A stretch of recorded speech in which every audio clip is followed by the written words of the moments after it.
بسم اللہ الرحمن الرحیم۔ مولانا رومی رحمۃ اللہ علیہ نے فرمایا کہ 1000 قابل انسان مر جانے سے اتنا نقصان نہیں ہوتا جتنا کہ ایک احمق کے صاحب اختیار ہونے سے ہوتا ہے۔ اگر تو بیکار پتھر ہے تو صاحب علم کے پاس بیٹھ، گوہر بن جائے گا۔ ماں باپ کے ساتھ آپ کا سلوک ایسی کہانی ہے جو لکھتے آپ ہیں لیکن آپ کی اولاد آپ کو پڑھ کے سناتی ہے۔ خبردار، بہت سے شیطان انسانوں کی صورت میں ہے، پس ہر شخص کے ہاتھ میں ہاتھ نہیں دینا چاہیے۔ درویشوں کے علاوہ دنیا کے باقی لوگ بچوں کی مانند ہیں جو کہ دنیا کے کھیل میں مگن ہیں۔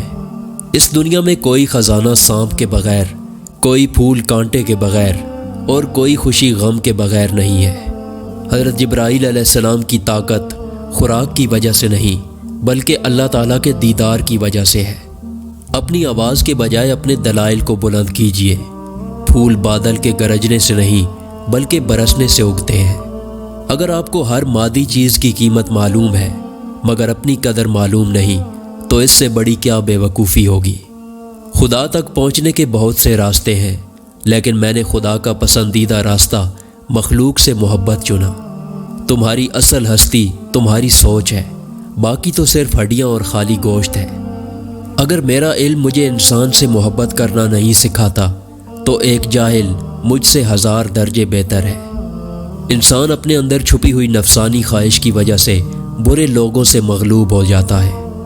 جب دنیا والے تمہیں گھٹنے ٹیکنے پر مجبور کر دیں تو یہی بہترین وقت ہے سجدے کا۔ صرف پیسہ ہی رزق نہیں بلکہ عقل، ادب، چہرہ، اولاد اور علم بھی رزق ہے، اور اس سے بڑی بات یہ کہ بہترین دوست بھی رزق میں شامل ہیں۔ میں نے بہت سے انسان ایسے دیکھے جن پر لباس نہیں تھا اور بہت سے لباس ایسے دیکھے جن میں انسان نہیں تھے۔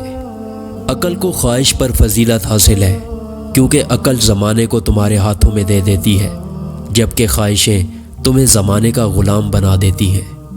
غم مت کریں، جو چیز آپ سے چھن گئی ہے وہ کسی اور شکل میں آپ کو ضرور ملے گی۔